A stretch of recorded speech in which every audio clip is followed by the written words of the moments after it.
Hello, this is Adrienne Berg, and this is a very special video episode of The Ageless Traveler. It's a show that breaks down your barriers to travel.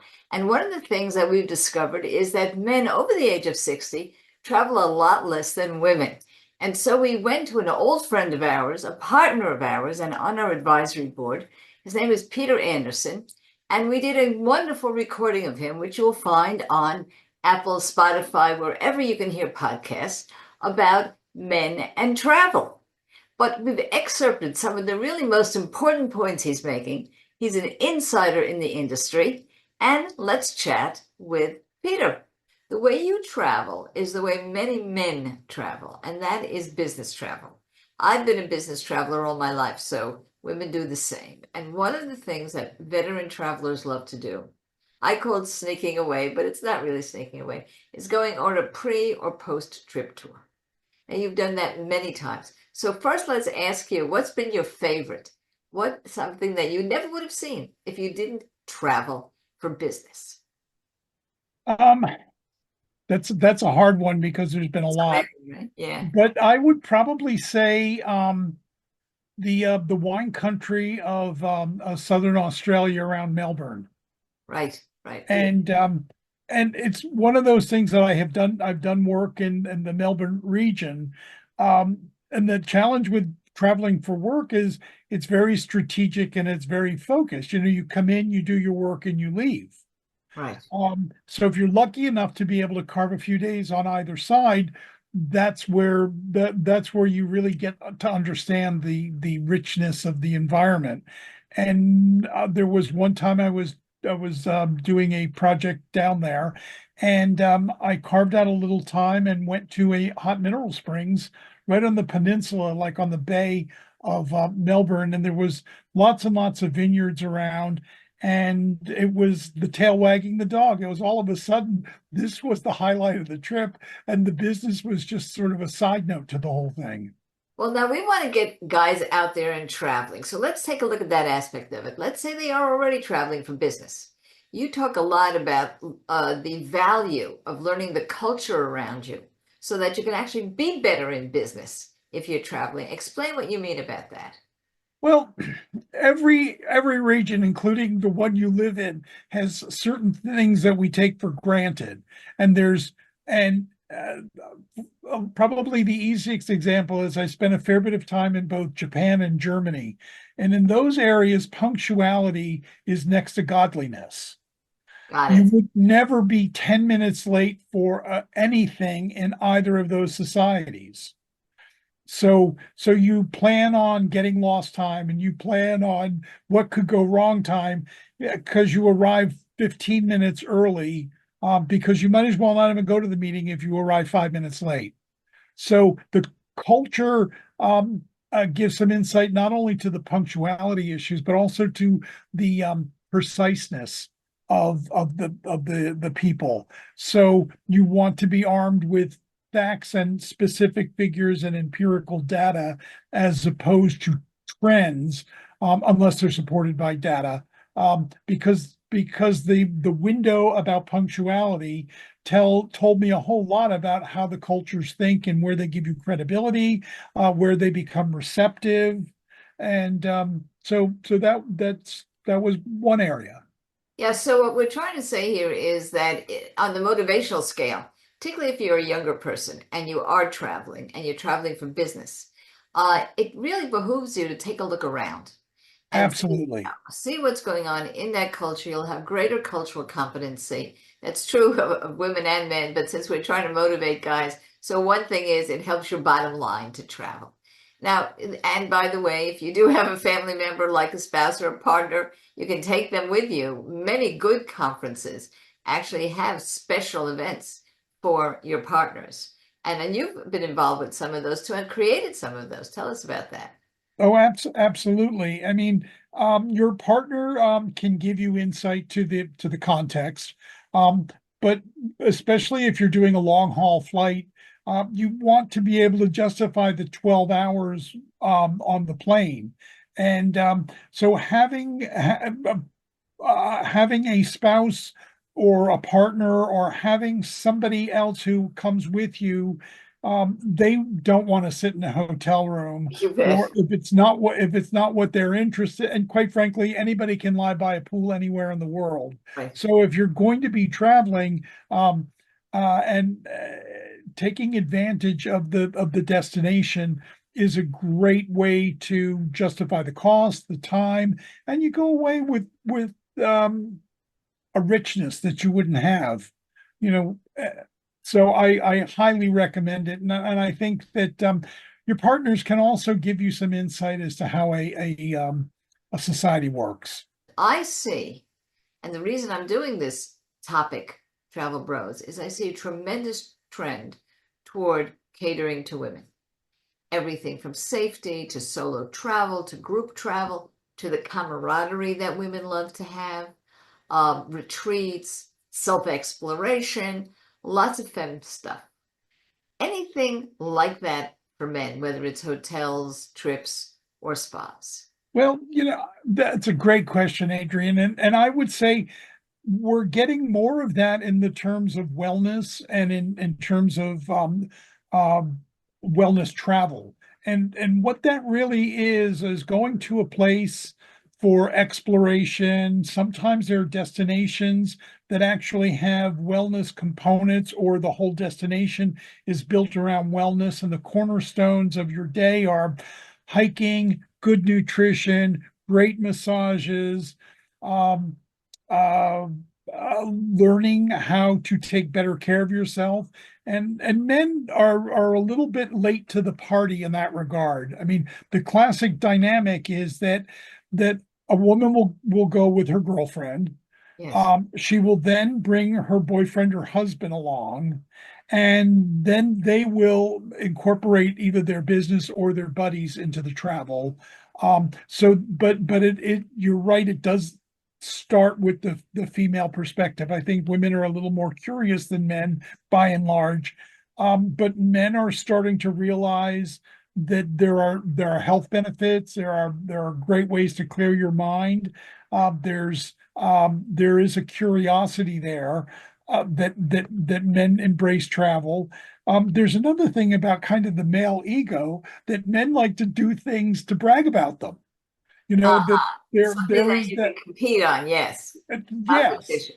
So whether we want to get snarky and call it hypermasculinity, or you just want to say, well, I'm going to go to this place because I got to hike a mountain, or ski one, but there's the inherent bragging rights. But in order to get there, you have to have the experience. So slowly the male traveler is kind of being wooed um, into travel. I wouldn't say for the wrong reason, but for a different reason than what female travelers historically do. And at the end, the means justify the end, because it was pretty amazing, what we get to experience, in spite of ourselves. Yeah, well, it's fun to listen to guys that travel because I walk a lot and I'm in walking and hiking groups. And many of them are in really tough hiking groups where they will go up very high mountains and so on together as a group. But what you will hear is there are 40 peaks. I made 37 of them. And they get a badge, and then there's badges everywhere. So they have a badge, and I hiked, Kilimanjaro, and the women are talking about we met such wonderful people on Kilimanjaro. Who knew it was such a great, So it goes like that. But now we'll go personal. For you, in terms of the wellness trips, because you really have not only gone on them, you've created some of them. I have. Yeah, and you've also gone to many, many wellness and global wellness conferences and been a speaker. So, what's impressing you right now in terms of wellness for men that require them to go to a spa, to travel, a destination? What's been impressive to you? I think what's impressive is the fact that it's becoming more and more comprehensive. That, for instance, you don't go just to hike up mountains. You don't go just for incredible vegan cuisine. But you kind of go for the experience, and it shows up in the food and beverage. It shows up in the full spectrum lighting in your guest room, so that you get over jet lag more easily. It shows up in the kind of recreation you get to do. whether it's swimming or trainers at the gym, at the fitness facility, but it's not a one size fits all, and it hits you from a bunch of different directions. So what I love about these trends in wellness is that you're not going to a destination in order to have an experience. Well, I mean, you have that, but you go to the destination to also learn. And take And something home. and Yeah. you take it home. So whether it's half a dozen cooking classes or a way to enhance your workouts, all of a sudden you're having that travel experience in your staycation on the weekends while you're working. So I'm finding that the industry is giving value. Now, no, what's it, Different kind of giving value. value to the consumers? The great thing is, so you're not spending $10,000 to go away for a week to have an experience. You're investing $10,000 in tuition to not only have the experience, but to enrich your life when you leave that experience. Yeah, I think that there's a good discussion we could have as a panel. We ought to do this, which is psychologically, there are people who are travelers like me who really go to see something. It's purely curiosity. I want to know what that looks like. And I want to know what everything looks like in the whole world if I can. So I keep traveling, I keep sightseeing. But then there are people who have to have a different kind of value to their trip. They don't so much enjoy getting there and even being there. They want to do what you're talking about, which is take something home. And that appeals to a lot of men. Now, let me switch gears completely on this one. Oh, I did want to ask you, we had talked about cryonics as a new thing in wellness where people actually go and get frozen for a couple of minutes and then they come back out. Uh, Mhm. when I last time I went to a world-class spa that had that, I saw many more men doing that than women. So is that one of the new, let's say, protocols that are available that seem to be more popular with men? Uh, Well, you know, it's interesting because the hot cold, I mean, basically the physiology behind it is that your blood vessels constrict. It increases blood flow. You get a sense of well-being. And they've been doing that with Knipe therapy and spas for 200 years. So this is a new variation of that. Now, whether it's more subscribed by men than by women, I really don't know. I mean, I am seeing ice baths. I right, mean, this is the next generation of ice baths. Um, and more spas have the the cold areas where you sit in for 2 or 3 minutes and whatnot. And there are devotees that have these tubs at home and they do them when they're not on vacation. right, Although I know of nobody that has a cryo booth in, for residential use, just for cost and upkeep. But I think it's a little more daring. It goes back to the bragging rights, but right. I also think there's a machismo factor, which may make it subscribe it more to men than women. And quite frankly, I've done it once, and I did it in one of the chambers where your head is sticking out of a nitrogen um, bath, for lack of a better word, Right. and the temperature goes down to 256 degrees Fahrenheit. You're in there for 3 minutes. um, I think the experience would have been stronger if it was actually the phone booth type where your whole body is in there. It's a little scary, and I that might, in terms of will I be too cold? Will something freeze? Um, but it's. I've seen more men do it than women for that very reason, but I've seen more women in ice baths. Oh, for sure, for sure. Well, when we come back, I want to talk about something else, which is what is now called skip generation. Skip generation being that the older adult taking a younger person, usually their grandchildren, with them. Mhm. And now it's getting to the point that they call it grandmother travel, but it really should be grandparent travel. And we'll talk about how you would position what you're offering to men to be enticing for them to take the young kids that call them pop up, uh, to on a skip generation trip. In celebration of our 1 year anniversary here at the Ageless Traveler, we've created a curated list of products and services that we think will be very useful for you and the travelers in your life during this holiday season. Now, since we're talking about men and travel, and we know that one of the most difficult things is buying something for men, I did want to point out that at agelesstraveler.com, you can take a look at all of these products and services. Many of them are discounted for you, but one particular one is called Intelligent Threads. So if the man in your life or you're somebody that really does not relish travel because your body hurts, you may have muscle issues, you may feel strained, maybe you don't walk as mobily as you used to. Well, there's something called wearables, and those are garments. They include hats, t-shirts. If you have a doggie that's having a little trouble, there's even dog collars for this. And it has kind of like a secret sauce that takes away the pain without the pills. So please take a look at agelesstraveler.com, Intelligent Threads. It might be just the right gift for this holiday season. We'll be right back. And now we're here again, and we're talking again with Peter Anderson. I've introduced him a couple of times, but there's a couple of things I didn't tell you about him. One of them is that he is one of our advisors to Ageless Tourism. And Ageless Tourism really is to quash any kind of ageism in the tourist industry, to educate, to keep the tourism industry more aware of the mature traveler like us, so that they can better serve them, retain them, and attract them in the first place. Now it's just the opposite. Grandma's paying. Grandma picked the trip, and grandma's taking the grandchildren. Sometimes the middle generation, the parents aren't even there, which is why they call it skip from intergeneration. But what about the guys? We go back to what about the guys? You always see, grandpa on the fishing trip or that kind of thing. So is that where it's going? Sports trip. I must admit to you that my husband took our son to several sports trips, but our male grandchild is only 2 years old, so he's too little yet. We'll see what happens. But what's going on there, if anything, or is it just crickets? Right now, it's more crickets, especially focusing on grandpa taking the kids. I see more intergenerational travel than I do skip generation travel.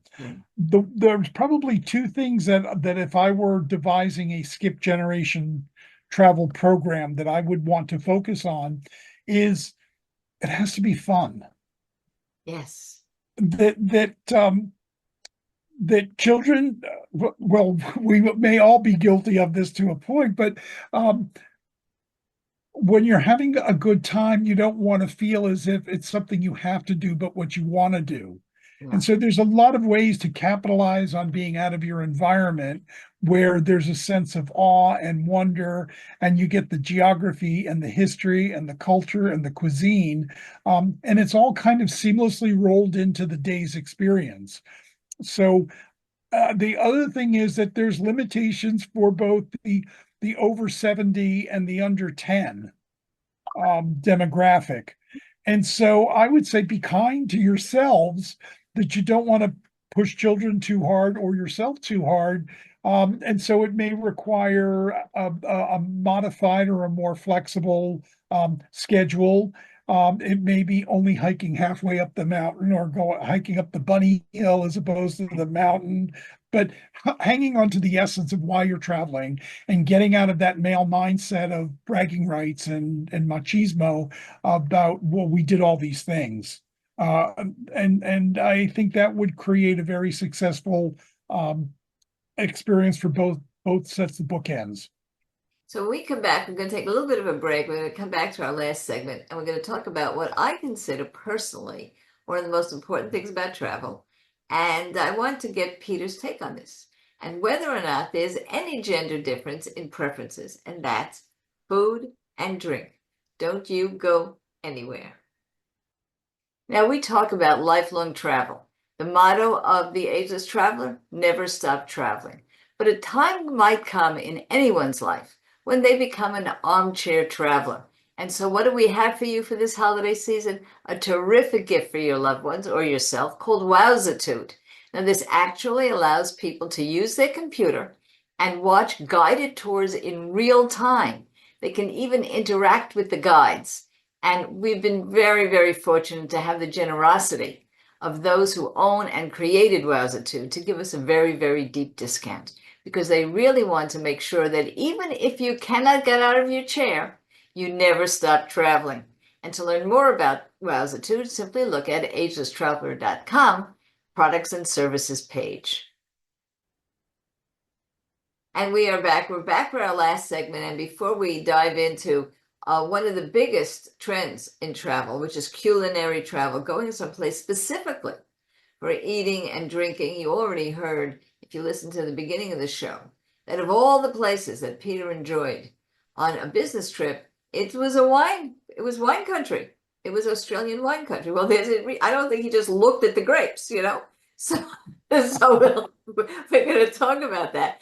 So I do want to remind you that we have a lot to offer. We have, and you'll see this all in the show notes with all the links, a free book, which is called Luxury Travel for Less. If money is stopping you from traveling and you are like me, you like a really good mattress. And if you're a caregiver and that's been stopping you, or you need to travel with your loved one and you're just worrying that it's going to be more of an anxiety trip than a leisure trip, we help you with our free book, Caregiver's Travel Guide. And of course, if you are in this position where you want to meet other people who travel like-minded people and get discounts, please go ahead and join our Facebook salon. And we don't call it a group, we call it a salon because you can share with each other so much. So let's go back now. So culinary travel, we talk about skip travel, which is skip generation, big trend. Another big trend is, and you mentioned it, take some cooking lessons. People do that. They go all over the world, particularly Mexico and Italy, or spas, wellness experiences, to learn to cook. They also go to wine countries and they go to distilleries. It seems to me that this may be a man's thing as well as a woman's thing. That this might be the inroad. What do you have to say about those kinds of trips and the male traveler? Well, it's hard to have a negative opinion about good food. Yes. And quite frankly, I think the cuisine gives you so much of a window into the place. Years ago, I took a trip to Crete, Yes. and quite frankly, the whole idea of and this was when farm to table was just starting to become a bit of a buzzword in America. Well, nobody called it farm to table; they just called it restaurants over there. Right. And there were probably went to 25 restaurants in the week that I was there, and all the restaurants had the same food, more or less. Yes. But it's because you were eating seasonally. It was the summertime, it was August. Um, and and most of the food was grown locally. So there was no big hype about, well, this is what we're doing for you. This is just how we have lived for the last 5,000 years, and you're here for a week enjoying it. So the whole idea of cuisine as a hook gives you insight to so much of the climate, the topography, the farming, the livestock, the plant-based versus animal-based diets. So you, by osmosis, by eating this wonderful, fresh, gorgeous food, you kind of learn about more than you bargain for. It's not just about what the rack of lamb costs or whatnot, but it's why is there no mint jelly? It's because they don't do that. They, you know, and so consequently, um, I think cuisine is a great way to showcase an environment.